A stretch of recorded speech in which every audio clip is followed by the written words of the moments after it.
할렐루야. 두려움이 있습니다. 불안이 있습니다. 걱정도 있습니다. 질병과 고통과 죽음에 대한 두려움도 있습니다. 겉모습은 건강하게 보여도 다양한 문제로 고민들 하고 있습니다. 두려움의 근원이 무엇인지 아십니까? 그것은 죄입니다. 걱정의 근원이 무엇인지 아십니까? 그것은 하나님의 사랑을 신뢰하지 않기 때문입니다. 의로운 사람은 담대합니다. 죽음의 근원이 무엇인지 아십니까? 그것은 하나님과 분리되었기 때문입니다. 하나님과 함께하는 사람은 기쁨이 있고 평화가 있고 담대합니다. 모든 부정한 것들은 하나님의 말씀을 거역했기 때문에 생겨난 것입니다. 처음 하나님이 에덴 동산을 창조하실 때 그곳에는 부끄러움이 없었습니다. 두려움도 없었습니다. 질병도 없었습니다. 하나님과 교제하며 평화롭게 살고 있었습니다. 사람과 동물도 평화롭게 살고 있었습니다. 가시와 엉겅퀴도 없었습니다. 건강하고 풍요로운 낙원이었습니다. 그런데 인류의 조상이 하나님의 말씀을 거역했습니다. 하나님이 에덴 동산을 창조하시고 매력적인 환경을 주셨습니다. 수많은 동물과 식물을 창조하시고 모든 것을 지배하고 관리하고 경영하며 평화롭게 살게 하셨습니다. 하나님이 사람을 로봇처럼 수동적인 존재로 만들지 않았습니다. 창조하고 판단하고 선택할 수 있는 자유의지를 주셨습니다. 다양한 재능과 개성을 주셨습니다. 말씀을 순종할 수도 있고 거역할 수도 있습니다. 하나님이 사람을 시험하셨습니다. 에덴 동산에 있는 모든 과일을 먹을 수 있다. 하지만 선악과는 먹지 말라. 그것을 먹는 날에 너희가 죽을 것이다. 그런데 아담과 하와가 자유의지를 악용하였습니다. 선악과를 따먹었습니다. 그 순간 두려움이 생겼습니다. 부끄러움을 느꼈습니다. 질병이 생겨났습니다. 하나님과 분리되었습니다. 그 DNA가 모든 사람들에게 유전되고 있습니다. 에덴 동산에는 선악과만 있는 것이 아닙니다. 생명나무도 있었습니다. The Tree of Life. 생명나무 과일을 따먹으면 영원히 죽지 않는 것입니다. 하나님이 천사들로 하여금 생명나무를 지키게 하셨습니다. 주변에 화영검까지 두어 접근하지도 못하게 하였습니다. 여러분, 불붙은 검을 보셨습니까? 저는 보지 못했습니다. 창세기 3장 22절에 여호와 하나님이 이르시되 보라, 이 사람이 선악을 아는 일에 우리 중 하나와 같이 되었으니 그가 그의 손을 들어 생명나무 열매도 따먹고 영생할까 하노라. 여호와 하나님이 에덴 동산에서 그들을 추방하시고 천사들과 사방에 불칼을 두어 생명나무 길을 지키게 하시니라. 죽음은 저주이며 동시에 축복입니다. 타락한 인간이 생명나무 과일을 따먹고 영원히 죽지 않는다고 생각해 보시기 바랍니다. 그것은 저주입니다. 불안한 상태로 영원히 살아야 하는 것입니다. 질병의 상태로 영원히 사는 것입니다. 두려운 상태로 영원히 사는 것입니다. 걱정, 근심, 부끄러움을 느끼며 영원히 사는 것은 저주입니다. 히틀러와 푸틴과 같은 사람이 생명나무 과일을 따먹고 영생한다고 생각해 보시기 바랍니다. 계속해서 전쟁을 하고 수많은 사람들이 고통을 받을 것입니다. 김정은이와 같이 불의한 사람이 생명나무 과일을 먹고 영원히 산다면 계속해서 굶주리고 짓밟힐 것입니다. 가진 자와 못 가진 자들의 갈등이 있고 고통은 계속 이어질 것입니다. 장애인은 어떻습니까? 불편한 상태로 영원히 살아야 하지 않겠습니까? 이것은 저주입니다. 죽음은 하나님의 공의가 실현되었습니다. 병든 자와 장애인들이 소망이 생겼습니다. 죽음으로 눌린 사람들에게 희망이 생겼습니다.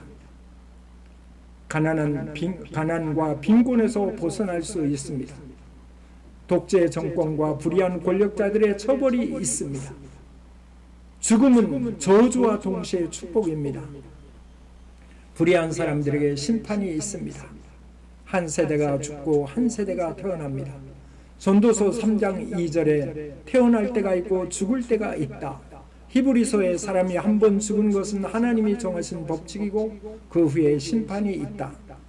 인간의 실체는 육체가 아닙니다. 영혼입니다. 육체는 죽어도 영혼은 영원히 사는 것입니다. 심판을 두려워하는 사람이 누구입니까? 권력을 남용하고 악용하는 사람들입니다. 자기 배만 채우는 사람들입니다. 연약한 사람들을 짓밟고 눈물 흘리게 하는 사람들입니다. 그들이 세상에서 가장 어리석고 불쌍한 것입니다. 하나님의 무서운 심판이 있습니다. 죽음을 축복으로 생각하는 사람들이 누구입니까?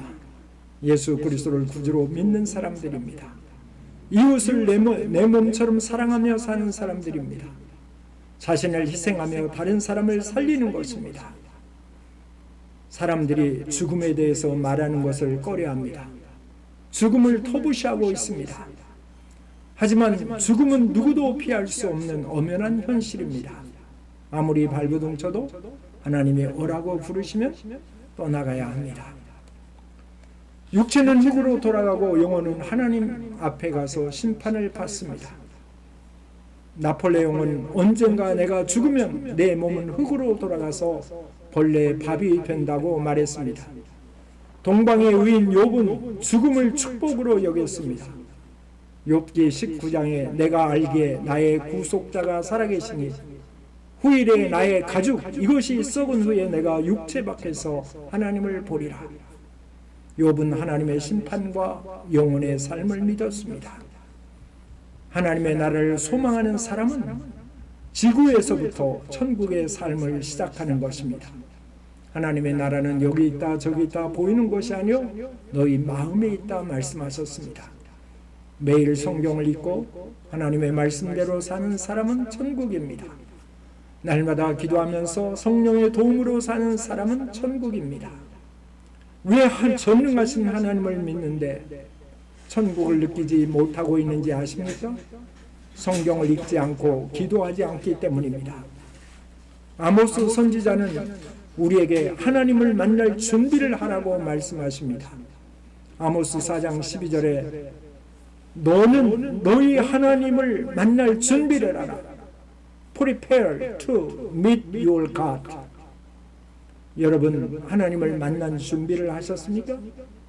어떻게 준비해야 심판의 자리에서 웃음 지을 수 있습니까? 어떻게 해야 하나님과 평화를 누리며 영원히 살 수 있는 것입니까? 육체가 죽으면 영혼은 두 곳으로 갑니다. 하나는 지옥으로 가고 하나는 천국에 갑니다. 여러분은 어느 곳에 갈 것이라고 생각하십니까? 미국에서 17세까지 텔레비전에서 평균 15,000건의 살인사건을 목격한다고 합니다. 죽음에 대한 책이 베스트셀러로 팔리고 있습니다. 죽음을 조금이라도 준비하셨습니까? 재정적인 준비를 의미하는 것이 아닙니다. 하나님을 만날 준비를 해야 하는 것입니다. 화장품과 성형수술과 외모에 지대한 관심을 가지고 있으면서 영원한 것은 소홀히 하고 있습니다. 순간적이며 금방 사라져버릴 것에 대하여 관심을 쏟으면서 나의 영혼과 영구적인 삶을 외면하고 있습니다. 하나님 앞에 대면할 연구를 하셨습니까? 죽음은 단절을 의미합니다. 그날이 언제 올지 아무도 모릅니다. 매일 하나님을 만날 준비를 하며 살아가야 합니다. 성실한 예배자로 기도하면서 말씀을 보면서 사랑하면서 전도하면서 살아가야 합니다. 고통스러운 죽음이 있고 평화로운 죽음이 있습니다. 영광스러운 죽음이 있고 부끄러운 죽음이 있습니다. 저주의 죽음이 있고 축복의 죽음도 있습니다. 재물을 가지고 사치하고 낭비하면서 어려운 사람을 돕지 않는 사람의 죽음은 두려운 것입니다. 불안한 것입니다. 권력을 남용하고 악용하는 사람들의 죽음은 두려운 것입니다. 자가용 비행기를 타고 여러 나라를 여행하는 사람이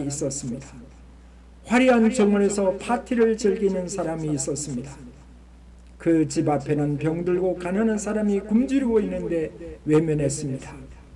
그 영혼이 죽음 이후에 어디로 갔는지 아십니까?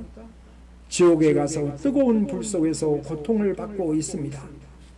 몸이 아프고 가난하지만 하나님을 사랑하고 이웃을 사랑하며 살아온 사람의 영혼은 천국에 있습니다.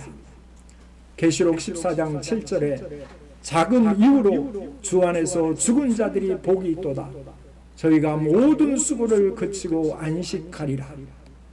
성공과 실패의 기준이 무엇입니까? 축복과 저주의 기준이 무엇입니까? 권력이 있고 없고가 아닙니다. 큰 집에 살고 작은 집에 사는 것도 아닙니다. 물질이 많고 적음이 아닙니다. 건강과 장애도 아닙니다. 내 영혼이 천국에 가느냐 지옥에 가느냐, 이것이 성공과 실패의 기준입니다. 하나님이 나를 어떻게 인정하시는가, 거기에 성공과 실패의 기준이 있습니다. 육체의 삶은 짧고 영혼의 삶은 영원하기 때문입니다.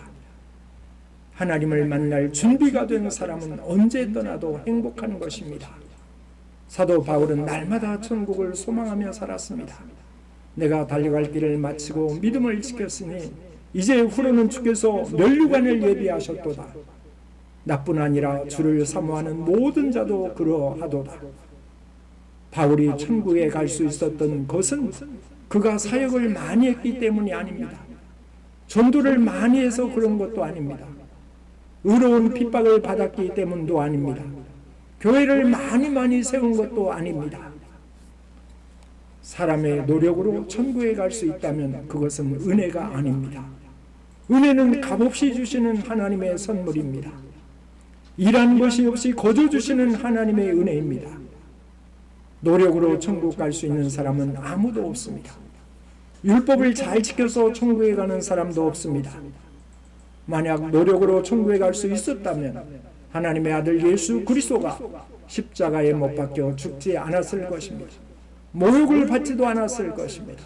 채찍을 맞지도 않았을 것입니다.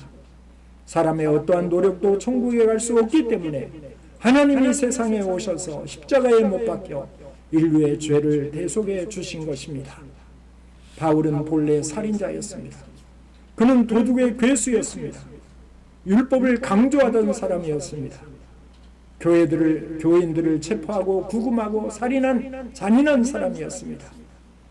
모든 것은 무지의 결과입니다. 율법과 구습에 매여서 불의한 일을 하고 있었습니다. 그것이 하나님을 잘 믿는 것이라고 착각했습니다. 그에게 인생의 터닝 포인트가 있었습니다. 무지함이 깨어지는 계기가 있었습니다. 다메섹을 가다가 부활하신 예수님을 만났습니다. 그 후부터 그의 어리석음이 깨어졌습니다. 하나님의 사람으로 거듭났습니다. 그 순간 구원이 이루어진 것입니다. 그 순간 하나님의 자녀가 된 것입니다. 그 순간 천국의 시민이 된 것입니다. 이것이 하나님의 은혜입니다. 하나님의 은혜가 아니면 구원받을 수 없습니다. 하나님의 은혜가 아니면 그는 변화되지 못했을 것입니다.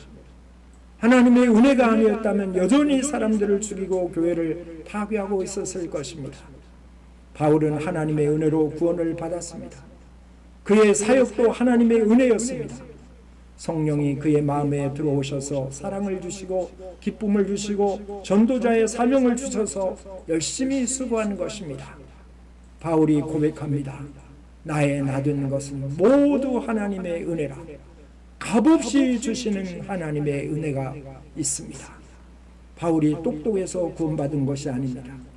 그는 미련하고 어리석고 악독한 사람이었습니다. 그가 하나님의 은혜로 구원을 받고 하나님의 은혜로 위대한 전도자 사랑의 사람이 되었습니다. 바울은 오직 하나님의 은혜만을 강조했습니다. 갈라디아서에 내가 하나님의 은혜를 패하지 아니하노니 만일 의롭게 되는 것이 율법의 행위로 말미암았으면 그리스도가 헛되이 죽으셨느니라. 여러분, 구원의 근거가 무엇입니까?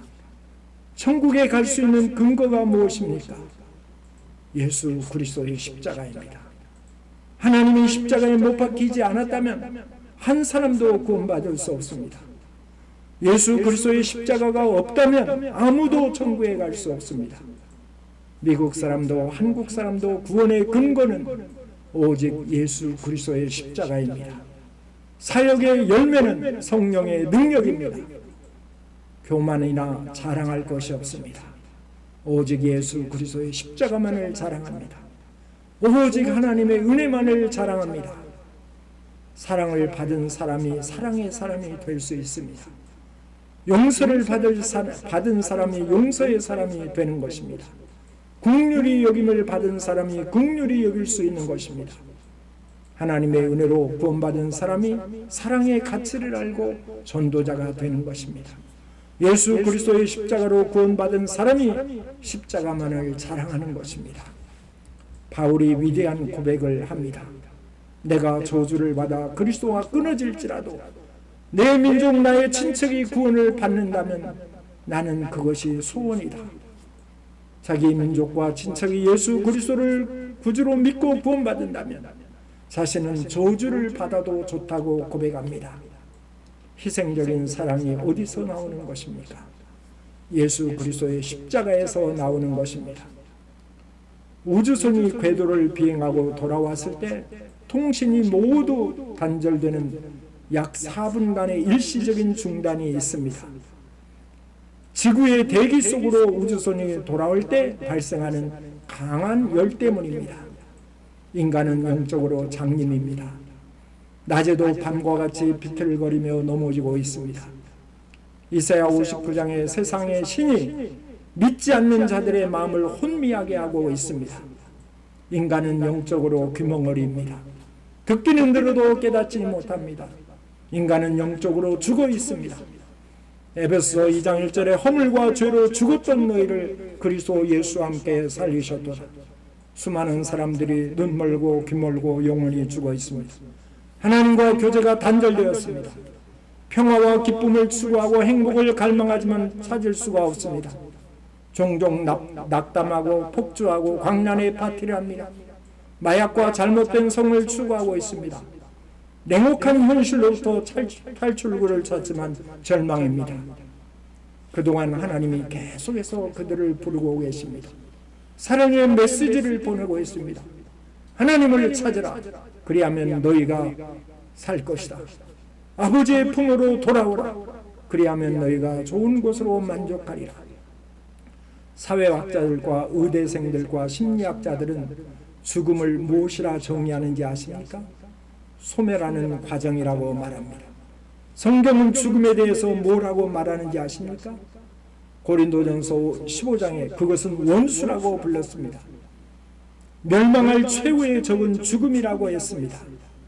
죽음은 원수입니다. 하나님이 사람을 창조하실 때 영원히 살기를 원하셨습니다. 그런데 하나님의 법을 어겼기 때문에 죽음이 생겨난 것입니다. 죽음은 죄에 대한 형벌입니다. 하나님이 말씀하시기를 내가 그것을 먹으면 반드시 죽을 것이다. 선악과와 같이 먹음직하고 보기에 좋아 보일지 모르지만 거기는 독이 있는 음식이 있습니다. 죽음을 누가 정복했는지 아십니까? 예수 그리스도가 십자가에서 정복하셨습니다. 우리는 죽은 예수를 믿는 것이 아닙니다. 지금도 살아계신 예수를 믿고 있는 것입니다. 부활하신 예수 그리스도를 믿고 있는 것입니다. 하늘과 땅의 권세를 가지고 만물을 통치하시는 예수 그리스도를 믿는 것입니다. 산자와 죽은 자를 심판하실 예수를 믿는 것입니다. 다시 오실 예수 그리스도를 믿는 것입니다. 사랑과 정의와 진리로 인류를 통치하실 예수 그리스도를 믿고 있는 것입니다. 예수 그리스도가 부활로 죽음의 적을 물리치고 영원한 승리를 이루어 주셨습니다. 바울이 고백합니다. 죽음아, 내가 쏘는 곳이 어디 있느냐? 무덤이 어디 있느냐? 승리를 주신 예수 그리스도를 나는 찬송한다고 했습니다. 바울은 죽음을 곤충으로 비유하였습니다. 죽음에 쏘는 것은 죄라고 지칭하였습니다. 죄가 사람을 불안하게 만드는 것입니다. 죄가 사람을 부끄럽게 만드는 것입니다. 죄가 사람을 두렵게 만드는 것입니다. 그 부끄러움과 고통을 예수가 십자가에서 정복하셨습니다.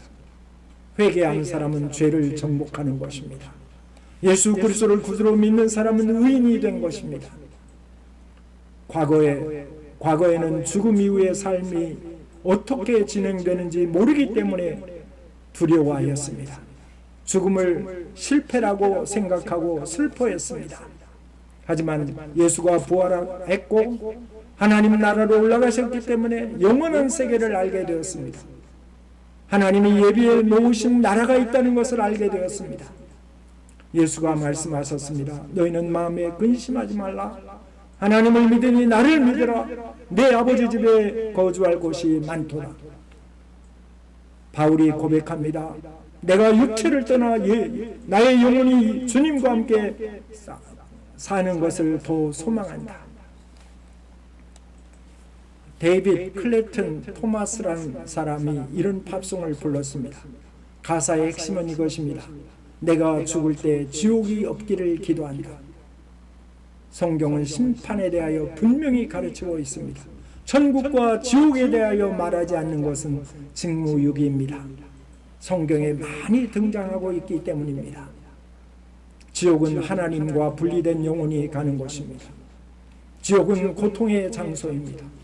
어둠의 장소입니다. 옆 사람도 볼 수 없습니다. 지옥에는 영원히 꺼지지 않는 뜨거운 불이 타오르고 있습니다. 지옥은 고통과 슬픔과 눈물의 장소입니다. 절망의 장소입니다. 사람들이 가장 경계하고 두려워할 대상은 지옥입니다. 육체는 자살할 수 있지만 영혼은 자살도 할 수 없습니다. 사람들이 가장 힘써야 할 것이 무엇인지 아십니까? 나의 영혼이 하나님의 나라에 들어가는 것입니다. 최고의 권력자가 되어도 지옥에 가면 실패자입니다. 재벌이 되고 만인의 우상이 되어도 지옥에 가면 통곡하는 것입니다. 예수 그리스도가 없는 사람은 지옥으로 쫓겨가는 것입니다. 하나님이 사람들을 위하여 지옥을 만들지 않았습니다. 마귀와 그의 천사들을 위하여 만들었습니다. 하지만 계속해서 하나님의 음성에 귀를 닫고 마귀를 따라가면 그의 영혼도 지옥에 가는 것입니다. 예수가 십자가에서 여러분을 대신하여 심판을 받으셨습니다. 예수가 여러분을 대신해서 지옥의 고통을 감당하셨습니다. 십자가에 못 박이신 예수가 나의 하나님 어찌하여 나를 버리셨나이까 부르짖었습니다. 잠시 아버지 하나님과 관계가 끊어지고 여러분을 대신하여 지옥의 형벌을 받으신 것입니다. 하나님의 사랑은 도무지 이해할 수가 없습니다. 인류의 죄를 용서하고 지옥의 형벌을 패스하고 천국의 영광을 주시기 위하여 예수 그리스도가 대신 죽으셨습니다. 마귀의 소리에 귀를 닫고 하나님의 음성에 귀를 열면 하나님의 자녀가 되는 것입니다. 하나님이 자유의지를 주셨기 때문에 지옥을 선택할 수도 있고 천국을 선택할 수도 있습니다. 예수를 따라갈 수도 있고 마귀를 따라갈 수도 있습니다. 좁은 길로 갈 수도 있고 넓은 길로 갈 수도 있습니다. 여러분의 선택입니다. 회개를 선택하면 용서받을 수 있고 고집을 선택하면 죄의 무거운 짐을 지고 다니는 것입니다. 믿음을 선택할 수도 있고 불신을 선택할 수도 있습니다. 반복해서 도둑질을 하던 사람이 있었습니다. 거짓말을 습관처럼 하던 사람이 있었습니다. 사람들을 위협하고 강탈하던 사람이 있었습니다. 강도가 붙잡혀서 사형 선고를 받았습니다. 그는 절망했습니다. 그의 영혼은 지옥이 예약되어 있었습니다. 극적인 변화가 생겼습니다. 그가 십자가에 못 박혀 피 흘리고 계신 예수 그리스도를 보고 회개하였습니다. 주여, 나는 죄인입니다. 나도 당시의 나라에 들어가 살기를 원합니다. 인생의 종착역에서 극적으로 하나님의 용서와 사랑을 깨닫고 회개하였습니다. 모든 사람을 심판하실 예수가 그를 향하여 놀라운 판결을 하였습니다. 내 죄가 모두 용서받았다. 너는 오늘 나와 함께 낙원 파라다이스에 들어갈 것이다. 이것이 은혜입니다. 값없이 주시는 하나님의 선물, 가장 고귀한 선물을 주시기 위해서 세상을 창조하신 하나님, 예수 그리스도가 십자가에 못 박혀 피를 흘렸습니다. 여러분 회개를 선택하셨습니까? 예수 그리스도를 구주로 선택하셨습니까? 하나님의 용서와 사랑을 선택하셨습니까? 그의 영혼의 집은 천국입니다. 그를 향하여 예수가 말씀하십니다. 내가 나와 함께 낙원에 들어가리라. 너는 인생의 승리자다. 볼지어다 내가 문 밖에 서서 문을 두드리노니 누구든지 내 음성을 듣고 문을 열면 내가 그에게 들어가 그와 더불어 먹고 저도 나와 더불어 먹으리라. 예수 그리스도를 구주로 영접한 사람의 마음에 성령 하나님이 들어와 계십니다. 영원히 그와 함께 하십니다. 그의 마음에 기쁨을 주시고 감사를 주시고 사랑을 주시고 영혼을 사랑하게 하십니다. 죽음이 더 이상 그를 지배하지 못합니다. 그는 인생의 승리자가 된 것입니다. 아멘. 할렐루야.